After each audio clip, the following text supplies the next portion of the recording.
Hey everybody, good morning, good afternoon, good evening, whatever time of day you're watching today. Sasha here.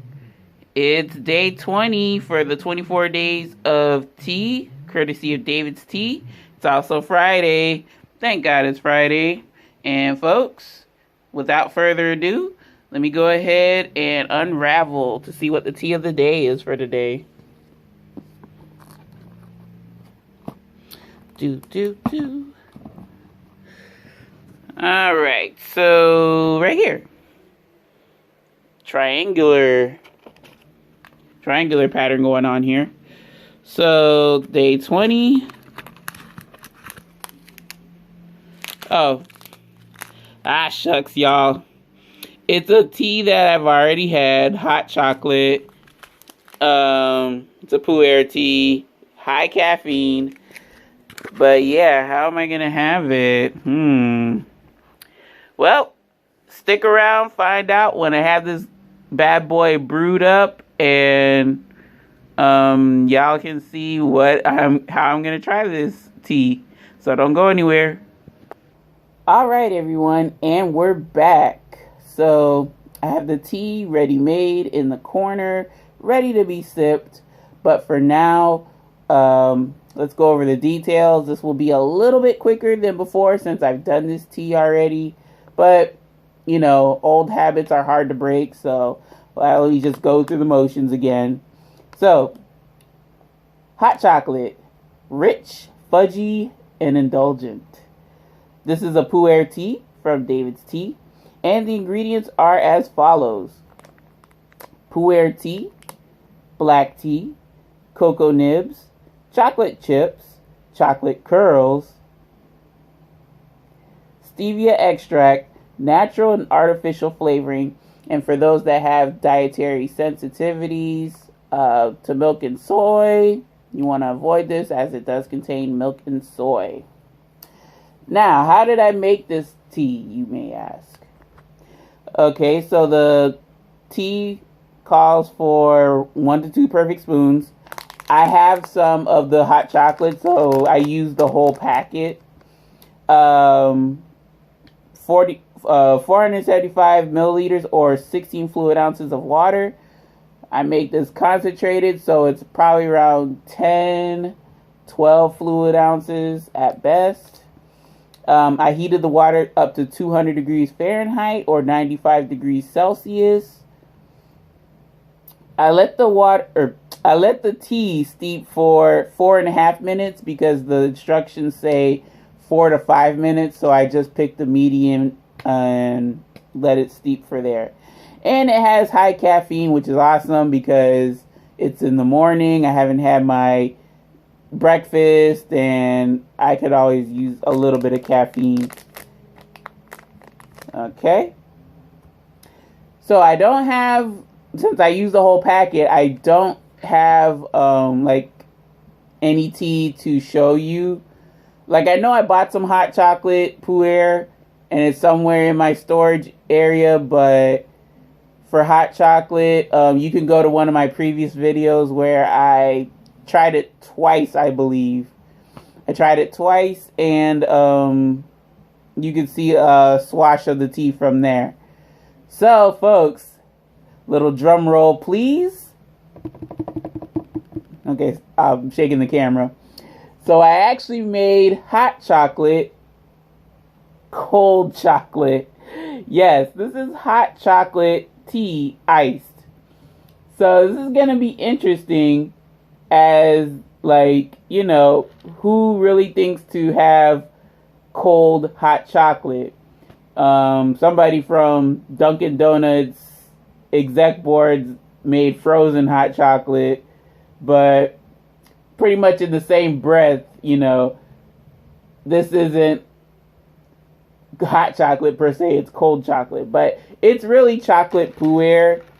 And so enough talking, y'all. This is hot chocolate iced or cold chocolate. No additional sweetener down the hatch. Cheers, y'all.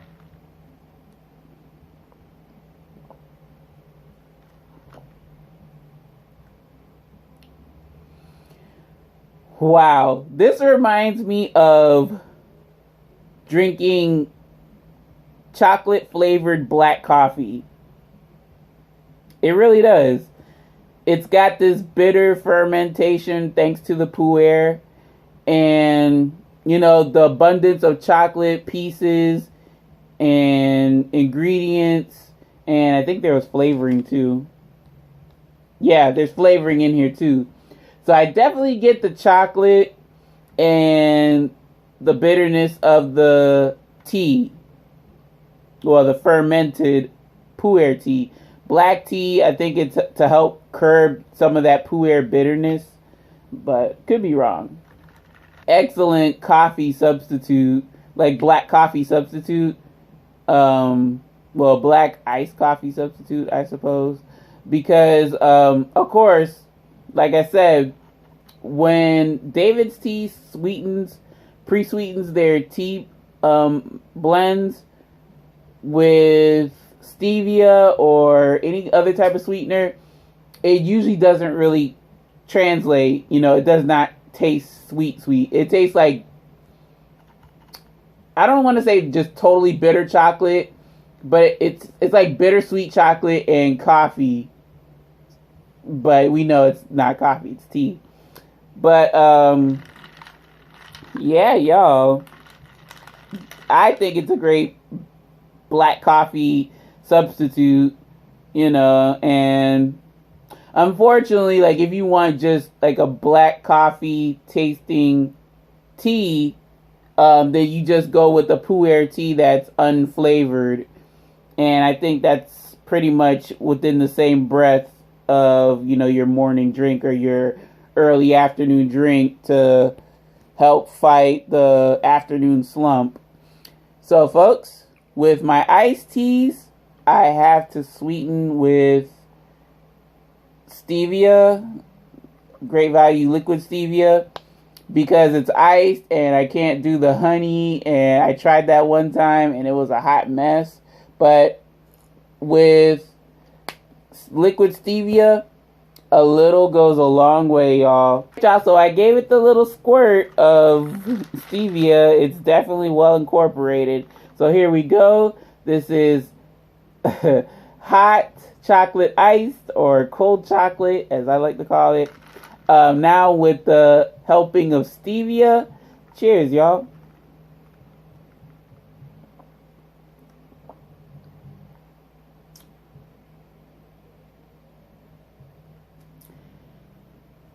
So the stevia helps curb that bitter taste from the pu'er, and it helps make the chocolate ingredients flourish. Yeah, when you sweeten this tea, it tastes like, kind of like a legit, well, not legit, but like kind of reminiscent of Hershey's bar, or a chocolate bar, or a chocolate piece of candy. This tea, I never had Numi iced. I kind of wish I did so that I could, do a comparison. But of course, Numi being bagged and this tea is loose, the flavors come out more pronounced, more boldly, more powerful than the Numi tea, in my opinion.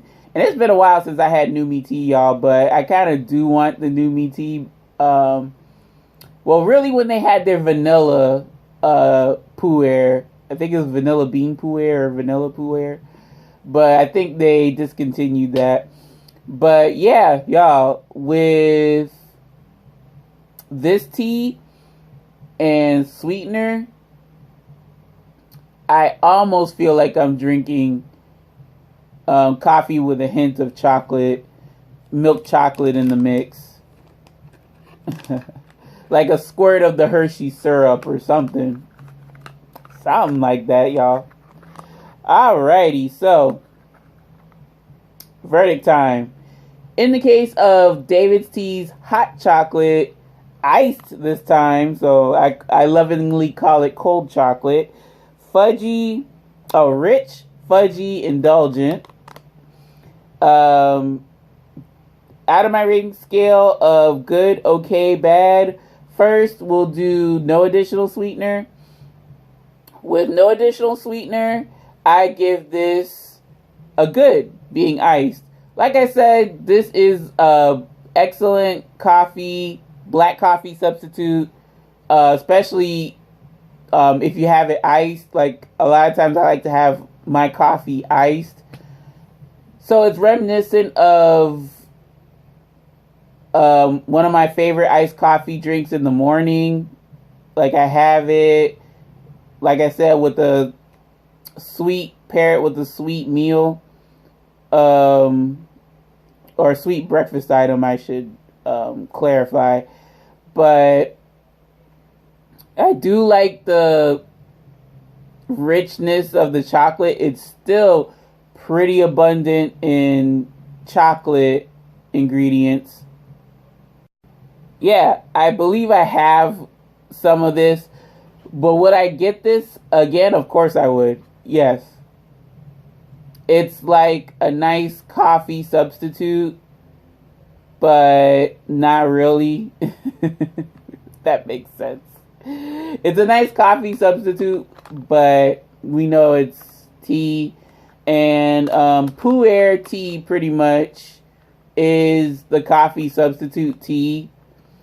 Like, if you wanted to just go with what I want to say, y'all. If you want to just go with the tea that replaces coffee, but maybe you have too much adversity when you try to drink coffee, Pu'er tea might be a couple notches down to experiment and try out with. So, yeah. Oh, another thing, I guess from the description, rich, fudgy, indulgent. Do I think this tea hits those descriptions? Yes, I do. I wouldn't say fudgy, but chocolatey, fudgy. Yeah.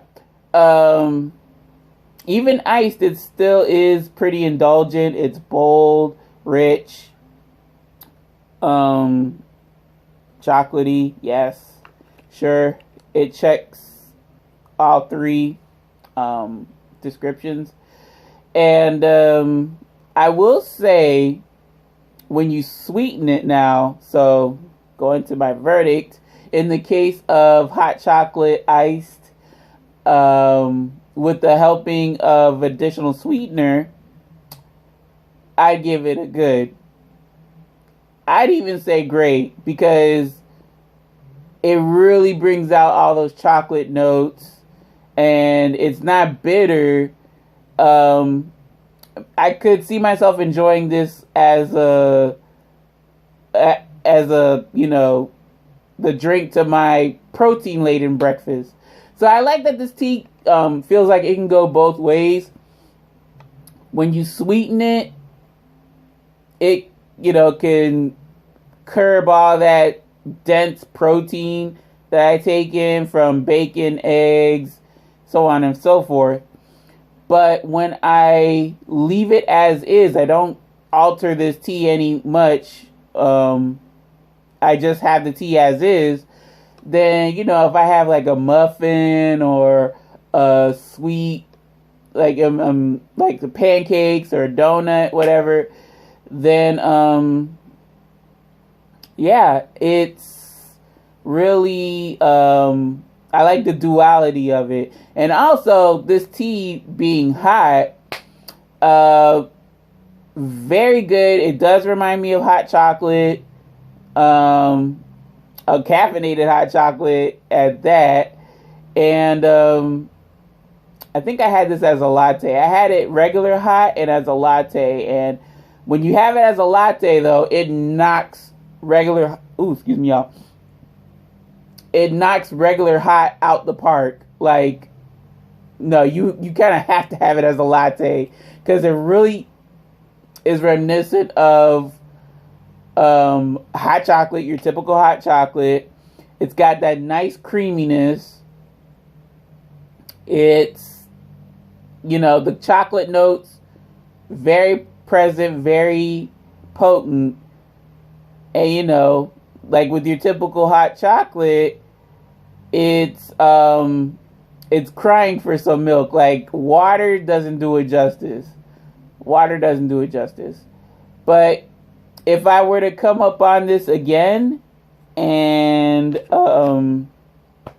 if I could find it in storage, or you know, if I come up on this again when I'm trying out like a different sample pack or whatever, I would like to try this iced as an iced latte. So the thing is, I don't have a cold brew or a cold frother. My frother only does heated milk, so that's not really gonna get me far. But yeah, I mean, this is very versatile tea, high caffeinated, which is awesome. It's something that I can work with multiple times. That's why I could get it as a full 2 ounce or 50 grams of tea. But yeah, y'all, that's gonna do it for this episode of the day 20 for 24 days of tea. We're coming down to the close. We're coming down to the wire. Any questions, comments, suggestions, or small talk? Don't be a stranger. Leave it in the comment section below. Any and all are welcome. Greatly appreciated. I'd love to hear your thoughts and opinions. Have you tried hot chocolate? Or, you know, if you have, what ways have you tried it? What's your favorite way to have this tea? If not, have you tried any chocolate flavored tea? Do let me know in the comment section below. Do let me know what's your favorite, and yeah, I really appreciate you all watching. Thank you very much for tuning in. I can't thank you all enough. It really makes my day when I see that you know, commenting and, you know, telling me, you know, this is your favorite, or, you know, I really appreciate you doing this, and, you know, whatever you have to say. I really appreciate it. I know I have not been responding, but I will be soon enough. I just have to, you know, get some paperwork done that really takes precedence. So I'm pushing out these videos first and foremost. But I want to just get this other stuff done before I, you know, commit to responding to y'all comments and whatnot. So yeah, I apologize, but I really do appreciate y'all leaving comments and, you know, telling me what you think about the teas that I've tried, the drinks that I've tried, any questions and any small talk. I really appreciate it. So yeah, later on today,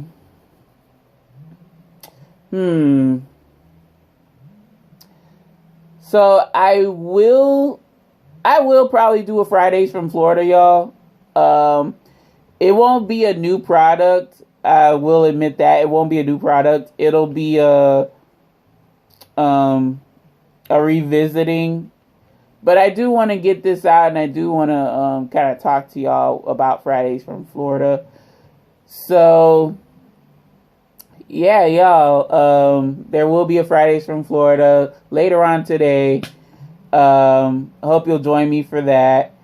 And yeah, thank you all very much for watching. I can't thank you enough. Really appreciate it.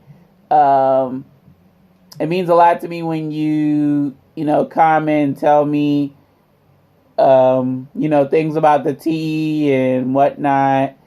Whatever's on your mind in regards to, you know, the products that I've tried. Really want to be engaging with my viewers. So thank you again. Thank you all very much. So this is the last Friday of the year, 2019. And, well, we'll talk about that in Fridays from Florida. All right, y'all. So take care. Take it easy. Make it a great day today and every day. Again, I will see you later on today for Fridays from Florida. It'll be a repeat, like heads up warning, but I'm gonna try to use the products in a different way so that, you know, it kind of shakes things up. And yeah, folks, this is Sasha signing off. Until the next video, my friends. I'll see you then. So, bye now.